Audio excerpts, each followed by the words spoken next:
नमस्कार, मैं Vikas Kumar YouTube channel BK the study point पर आप सबका स्वागत करते हैं। कैसे हैं आप लोग? आशा करते हैं कि आप सब ठीक हैं, स्वस्थ हैं, बहुत अच्छे से हैं। और इसी आशा के साथ आज हम लोग पर्यावरण और पारिस्थितिकी में वायु प्रदूषण का एक छोटा सा टॉपिक फ्लाई ऐश को पढ़ेंगे। इस वीडियो में हम लोग देखेंगे कि फ्लाई ऐश कहाँ से प्राप्त किया जाता है और इनमें जो उपस्थित है मुख्य खनिज यौगिक हैं, विषाक्त धातुएँ हैं और इस फ्लाई ऐश को वायुमंडल में जाने से रोकने के लिए किन संयंत्रों का हम लोग उपयोग करते हैं, इसके बारे में भी देखेंगे। और उसको हम यहाँ पर जो भी फैक्ट हैं उसको हम बोर्ड पे लिख दिए हैं, आप इसको ध्यान से देखते जाइए, समझते जाइए। इसके अलावा हम इनसे जो होने वाले लाभ हैं और इनसे जो होने वाली हानियाँ हैं इसके बारे में भी पढ़ेंगे। चलिए बिना समय गंवाए हम समझते हैं और देखते हैं कि ये फ्लाई ऐश पाया कहाँ जाता है। देखिए, सबसे पहले समझिए कि जो फ्लाई ऐश है ये कोल के दहन से प्राप्त होता है, यानी कि कोयले के जलने से प्राप्त होता है फ्लाई ऐश। ये कोल कौन सा है? कोयले एक तो हमें लकड़ी से प्राप्त होता है, लकड़ी के जलने से। एक होता है जो पत्थरों से प्राप्त होता है, तो हम उन कोयले की बात कर रहे हैं जो पत्थरों से प्राप्त होता है। तो उनके जलने से हमको क्या मिलता है? फ्लाई ऐश मिलता है। जो बड़ी बड़ी फैक्ट्रियाँ हैं, कारखाने हैं या विद्युत उत्पादन जो संयंत्र लगे हुए हैं वहाँ पर भी कोयले को जलाकर ऊर्जा जो प्राप्त होती है उससे पानी गर्म किया जाता है। और उस भाप से क्या होता है, जो आर्मेचर होता है, मतलब कुल मिला के उस भाप से क्या होता है, विद्युत का उत्पादन किया जाता है और बाई प्रोडक्ट के रूप में क्या मिलता है? फ्लाई ऐश प्राप्त होता है। तो अब हम लोग ये देखते हैं कि जो ये फ्लाई ऐश होता है, ये फ्लाई ऐश में पाया क्या क्या जाता है। उसमें देखो क्या पाया जाता है फ्लाई ऐश में। जो पाए जाने वाले मुख्य खनिज यौगिक हैं वो हैं silicon dioxide, aluminium oxide, calcium oxide, calcium dioxide, aluminium silicate. ये क्या है? ये खनिज यौगिक है, यौगिक के रूप में है। इसके अलावा इसमें कुछ विषाक्त भारी धातुएं पाई जाती हैं। कौन सी हैं? सीसा है, जहरीली होती है, आर्सेनिक है, कॉपर है, कोबाल्ट है। ये क्या है? ये भारी धातुएं हैं और ये जहरीली होती हैं। ये भी उस फ्लाई ऐश में पाई जाती हैं। अब ये फ्लाई ऐश क्या होता है? अपने मतलब फैक्ट्रियों के चिमनियों से होकर के बाहर वायुमंडल में मिल जाती हैं और ये पूरे वायु को क्या कर देती हैं? गंदी कर देती हैं, प्रदूषित कर देती हैं, वायु की गुणवत्ता में कमी लाती हैं। तो इसको वायुमंडल में जाने से कैसे रोका जाए, उसके लिए क्या करते हैं? उसके लिए कुछ मशीनें हैं, उसका इस्तेमाल किया जाता है। अब इसमें ये सब तो धातुएं होती ही हैं, ये सब जो है मुख्य खनिज यौगिक भी होते हैं, लेकिन इनके अंदर जो इनका आकार जो है कुछ तो बड़ा होता है, कुछ तो बहुत छोटा होता है। तो इनके आकार के आधार पर इसमें मशीनों का इस्तेमाल किया गया है। जैसे कुछ ऐसे जो कणकीय पदार्थ हैं जिनका व्यास 50 माइक्रोमीटर से बड़ा होता है, तो उनको छानने के लिए या उनको वायु में मिलने से रोकने के लिए क्या करते हैं? साइक्लोन सेपरेटर अथवा साइक्लोन कलेक्टर का इस्तेमाल किया जाता है या बेड स्क्रबर का इस्तेमाल किया जाता है। ध्यान समझिएगा, ऐसा कणकीय पदार्थ जिनका आकार 50 माइक्रोमीटर से अधिक होता है, उनको साफ करने के लिए, उनको उस धुएं से निकालने के लिए जिस यंत्रों का उपयोग किया जाता है उसको कहा जाता है साइक्लोन सेपरेटर अथवा साइक्लोन कलेक्टर या बेट स्क्रबर कहा जाता है। अब देखिए, जो ये साइक्लोन सेपरेटर होता है कैसे कार्य करता है। ये जो एक सिलेंडर की तरह होता है, जैसे ये सिलेंडर है, चलिए ऐसे हम बना दे रहे हैं। ये क्या है? एक सिलेंडर है। यहाँ से क्या होता है? यहाँ से जो धुआं होता है, धुएं को प्रवेश कराया जाता है और इसमें इस धुएं को एकदम पूरा साइक्लोन की तरह चक्कर लगवाया जाता है। इतना चक्कर लगाने से क्या होता है? इसमें जो भारी धातु होती है इसमें टकरा टकरा कर क्या होता है? यहाँ पर नीचे गिरने लगती है। यही नीचे जो गिरती है क्या है? ये फ्लाई ऐश है। और जो शुद्ध वायु हो जाता है ये यहाँ निकास द्वार से ये बाहर निकल जाता है। तो ये जो साइक्लोन सेपरेटर होता है या साइक्लोन कलेक्टर होता है, इसमें इसी तरह जो है धुएं को इसमें प्रवेश कराएंगे, फिर इसमें घूमता हुआ ये जो भारी धातुएं होती है जिसको हमने अभी बताया 50 माइक्रोमीटर से जिनका व्यास अधिक होता है, वो नीचे जाके गिर जाता है और हवा में जो शुद्ध हवा होती है, मतलब धुआं होता है, बाहर निकल आता है।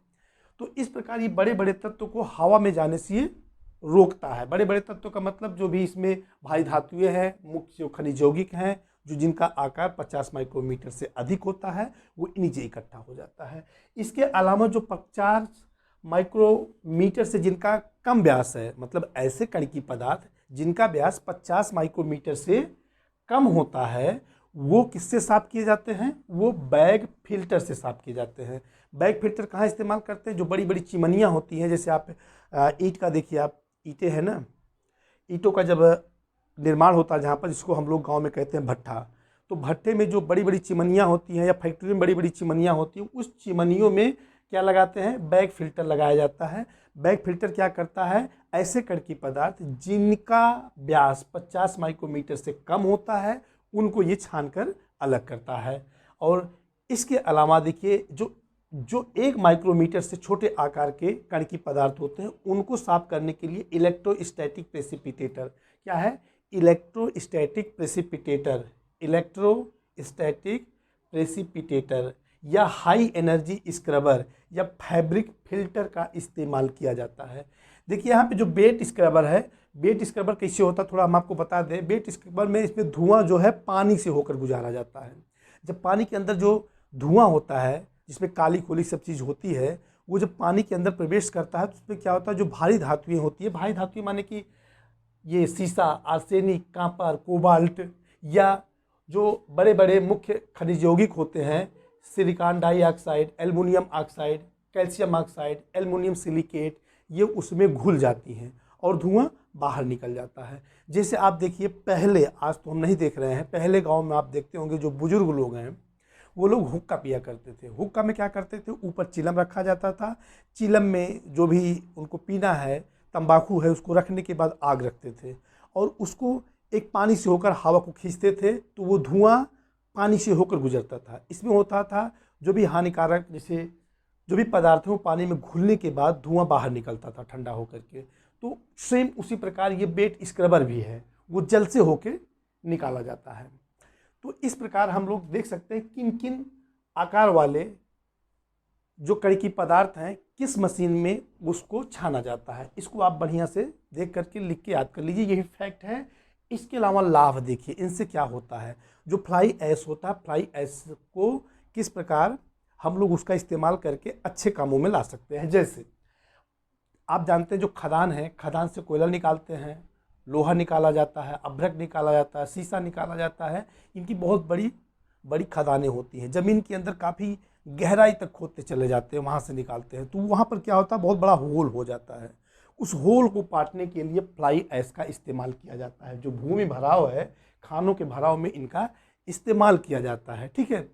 दूसरा क्या है? लाभ में बात कर रहे हैं। दूसरा है जो फ्लाई ऐश से ईंटों का निर्माण होता है। आप लोग सब जानते हैं, विशेष रूप से उत्तर भारत के लोग वो जानते हैं ईंटें किससे बनाई जाती है? मिट्टी से बनाई जाती है। उसको एक सांचे में मिट्टी बनाते हैं, लोई बनाते हैं, फिर उसको एक सांचे में ढाला जाता है और सुखवाया जाता है, फिर बाद में उसको पका के ईंटें बनाई जाती हैं। लेकिन अब आप देखते हैं जो सड़कों पे ईंटों का इस्तेमाल होता है, सीमेंटेड ईंटों का इस्तेमाल होता है, उसमें जो बहुत सारा फ्लाई ऐश है उसका इस्तेमाल किया जाता है। उसमें क्या करते हैं? 50% फ्लाई ऐश लेते हैं, 10% सीमेंट लेते हैं और शेष जो बचा होता है बालू का इस्तेमाल करते हैं। तो इससे क्या होता है? जो ईंटें बनती है फ्लाई ऐश से, जो ईंटें बनती हैं वो मिट्टी से बनी ईंटों की अपेक्षा काफ़ी हल्की भी होती है और मजबूत भी होती है। तो क्या करते हैं? ये फ्लाई ऐश से ईंटों का निर्माण किया जाता है।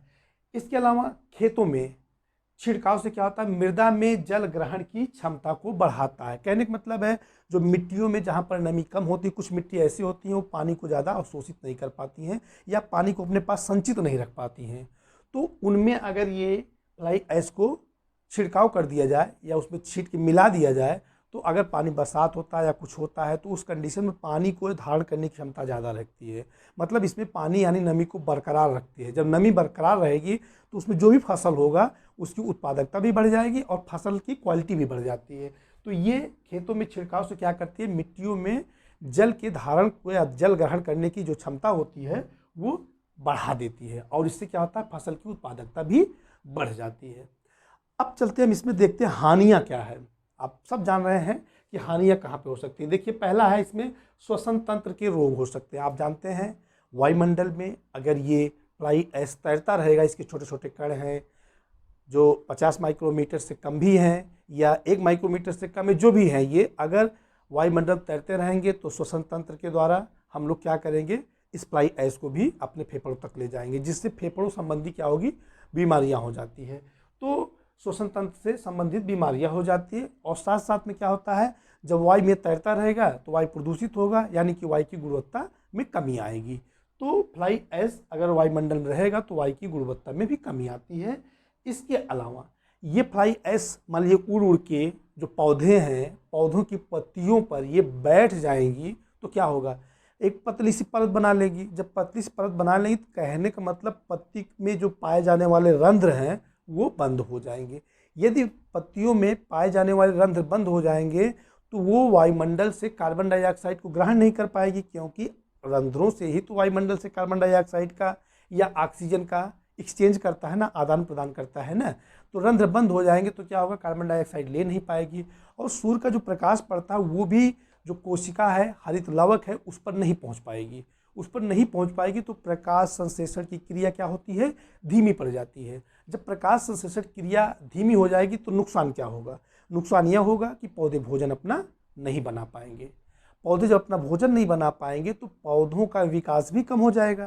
भोजन कम पाएंगे तो कम विकास होगा, और उससे क्या होता, जो फसल है उनकी जो उत्पादकता होती है उसमें काफ़ी कमी आ जाएगी। तो इससे बहुत सारी हानियां होती हैं। इसके अलावा प्रकाश संश्लेषण जब क्रिया प्रभावित होगा तो ऑक्सीजन की मात्रा भी कम हो जाएगी वायुमंडल में, और कार्बन डाइऑक्साइड की मात्रा बढ़ती चली जाएगी। तो इस प्रकार ये क्या होता है, प्रकाश संश्लेषण क्रिया में कमी करता है। बस इतना ही। ये वीडियो आपको कैसे लगा आप कमेंट करके बताएं, और जिन लोगों ने अभी तक हमारे चैनल को सब्सक्राइब नहीं किया है वो सब्सक्राइब करना ना भूलें। धन्यवाद।